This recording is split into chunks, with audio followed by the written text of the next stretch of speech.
Imagine you and all your friends have superpowers. Your homies are all average strength, some stronger than others, but you?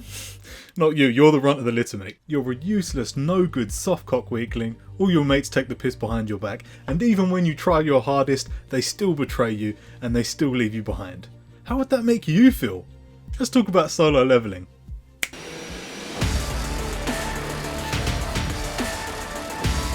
Solo Leveling is a Korean webcomic brought to life by the author Chu Gong and the exceptionally talented artist Jang Sung-rak. My bad, because there's no way I didn't just butcher their names. 10 years ago, a portal opened connecting the world as we know it with a world full of monsters. This portal became known as a gate and started the subsequent opening of gates all over the world. At the same time, people began awakening to powers that granted them the ability to fight against these monsters and close the gates. Now, not all awakeners choose to fight, but those who do become known as hunters. The story is set in Seoul, South Korea, where our protagonist Sung Jin-woo resides. In the present time, hunters are governed by an association that ranks awakeners' abilities from E to S depending on their mana output. Now, our boy Sung is the weakest E-rank motherfucker to ever walk the earth, and that's just going by what these dudes say.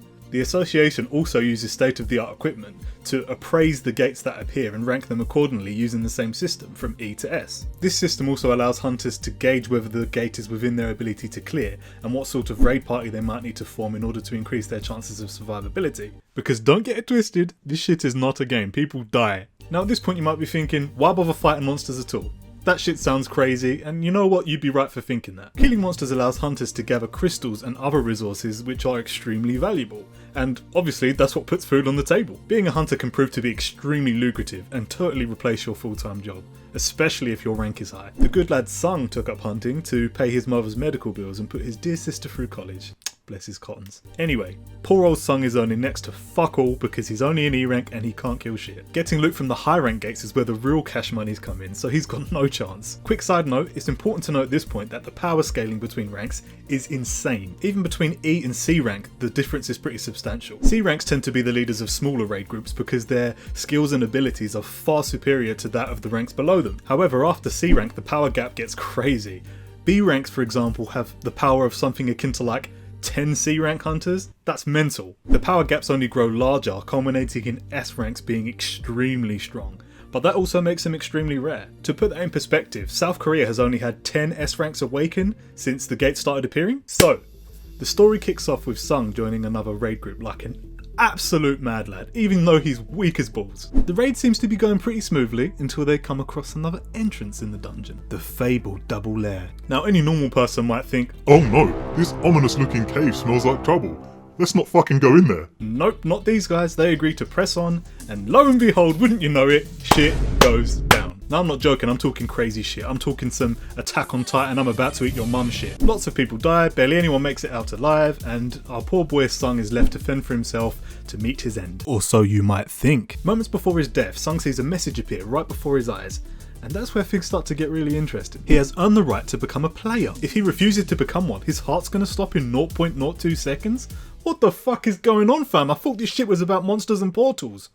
There's a lot to like about Solo Leveling. One of the biggest things that really sets this apart from other game world titles for me is the fact that the main character's progression is so heavily tied to his actions, and that directly correlates to the effort he puts in. The comic really makes every increase in strength visible to us. From every tiny detail, we get to see Sung struggle through adversity, and it makes it really satisfying every time he gets stronger. Whenever he gains new items or equipment, we get to see in meticulous detail exactly what they do, a lot like the tooltips that pop up in your favourite MMORPG. This is exactly the same for the skills he learns as he levels up.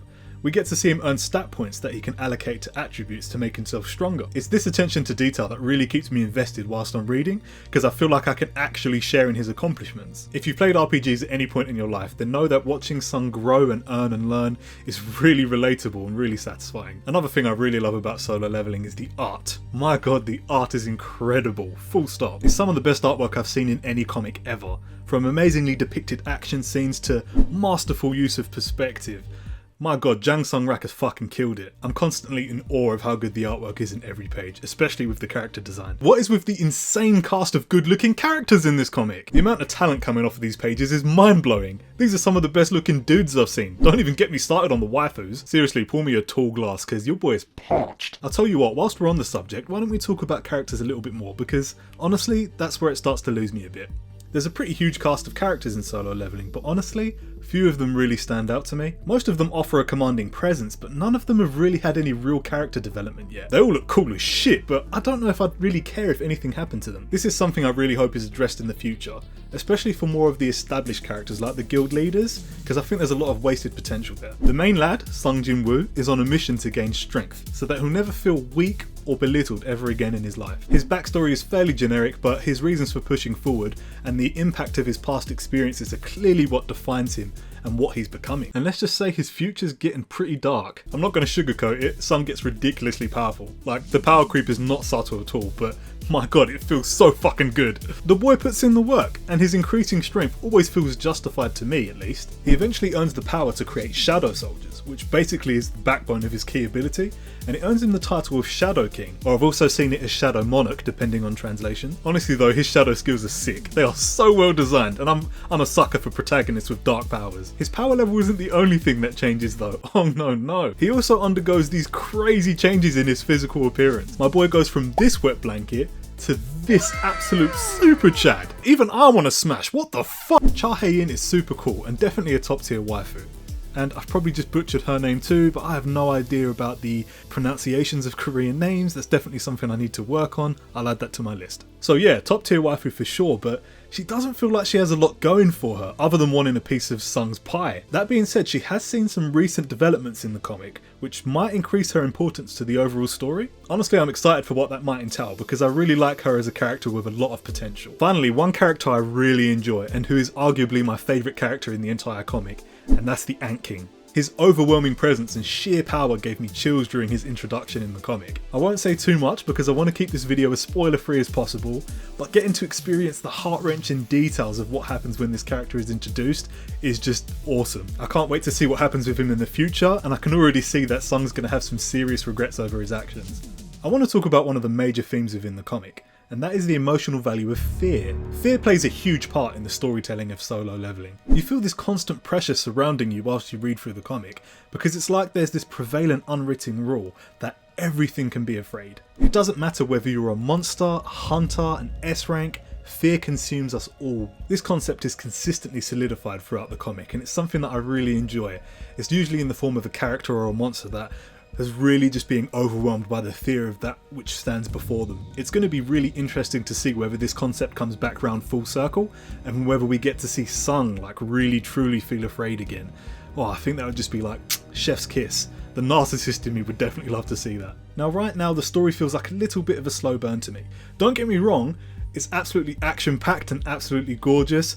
I'm never bored, there's never a dull moment whilst reading. It's just that if you asked me where the story was going right now, I wouldn't be able to tell you. This is likely to change of course, but you just think that 120 chapters in, you might have some sort of substantial story development to really carry some of the future chapters. They continue to cock tease us with little bits of an underlying story and keep introducing new characters, but nothing with enough value or nothing with enough information yet to actually understand what any of these people are. Personally, I just feel like they could probably pick up the pace just a smidge. So yeah, I've really been enjoying Solo Leveling, and I'm going to keep reading each new chapter as it gets released. Regardless of the negative points I made, I still think it's awesome, and I'd still easily recommend it to anyone. If you're a fan of action thrillers with dark undertones and stunning artwork, I definitely think this is for you, or at least it's worth giving a shot. Alright then, that's it from me, I'm going now.